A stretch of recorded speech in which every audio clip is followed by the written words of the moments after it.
Ladies and gentlemen, welcome back to Joe's Son of Boxing. As I'm sure you're aware, this channel attracts the bold and the beautiful, the handsome, of all ages, both genders, the important people from the world of film, of music, all entertainment, but also politics. And as I'm sure you know, we have had previous calls from none other than, I think, a very famous gentleman, probably the most powerful man in the world currently.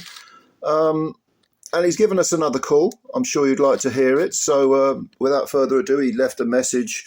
I was busy doing something important, and I didn't take his call. I missed the call, but then it was from a withheld number. So if anyone anyone else who is the most important, powerful man in the world wants to call me, please send me a text first, okay? If you don't mind, because I was busy taking a shit. So anyway, without further ado, as they say, I never know what ado means. Let me play this to you. This is from someone I'm sure you'll recognise, and it's pretty much self-explanatory. But have a listen. Who's that on the phone? Zelensky. Tell him I'm on a more important call, okay? Thank you. And give me a Diet Coke.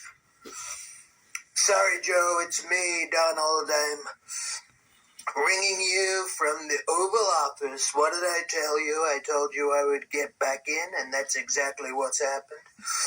It's been a whirlwind few days, if I'm completely honest with you. I've been meaning to call you ever since the election was called. And of course we won, and we won so big, so now it is time to make probably the most important decision that any president has got to make. And that is the cabinet, right? We've got to make a strong cabinet. So when it came to my choices, I thought I would look really into the boxing world, because that's where the strength is. We like strong people, right? So I'm going to run by you my picks, and I want you to offer up your opinions. Be honest. I can accept people's honesty, and I won't get angry. And I trust you, Joe. I trust you really more than anybody when it comes to boxing. So let's run off this list, and I'll read it out, and you see what you think. So we're going to start with the Commerce Secretary. The Commerce Secretary is going to be really a great friend of mine. I've known him many years. Evander Holyfield. Evander knows money. He knows how to take care of his money. He's really great at savings.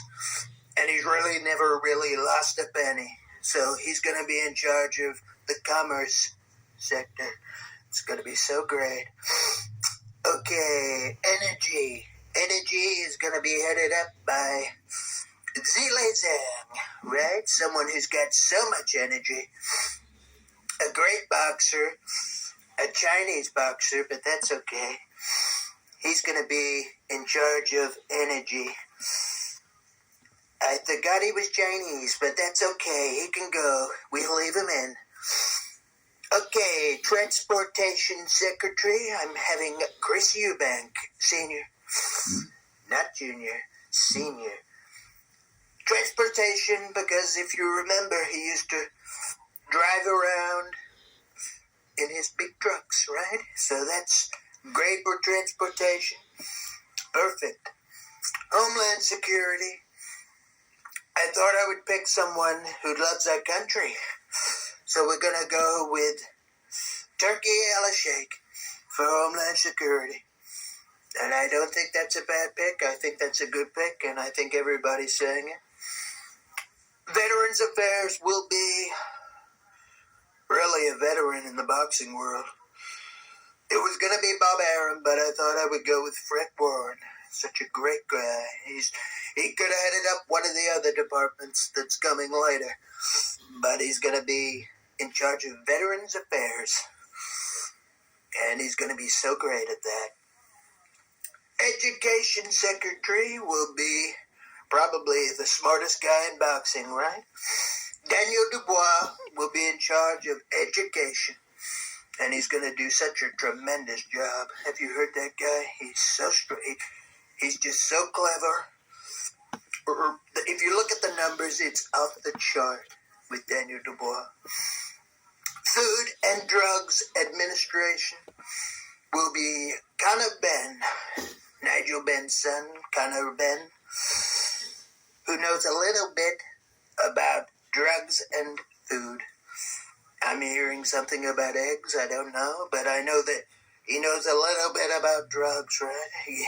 Such a shame, but he's going to do it, and he's going to do it, and he's going to do it so great. Health and Human Services will be headed up by really somebody who takes care of his own health, and no one's ever lied to him about what he should be doing regards his health. And that's Derek Chisora. Everybody's got best interests at heart when it comes to Derek and his health, so we're going to let him do that, and that's going to be great. Attorney General will be somebody who thinks he knows pretty much everything when it comes to the legal. And it's going to be Simon Jordan. A great talker, great hair, black glasses, looks a little bit like Joe Nani, right? Remember Joe Nani? I remember that well. Probably better than anybody.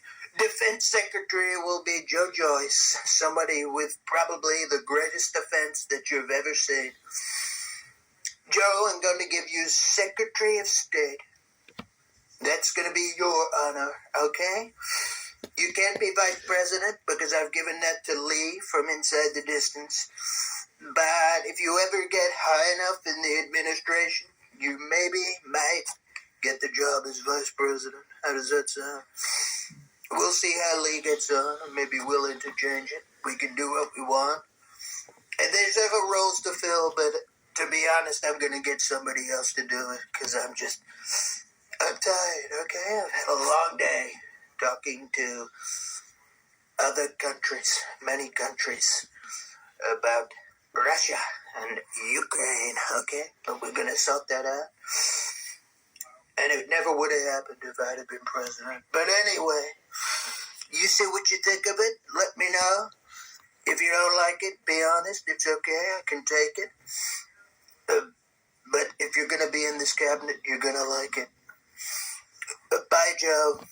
Take care. Well, I mean, Vice President would have been nice, but when you've got someone as capable as J.D. Vance or Lee from Inside the Distance, I suppose I can't complain too much.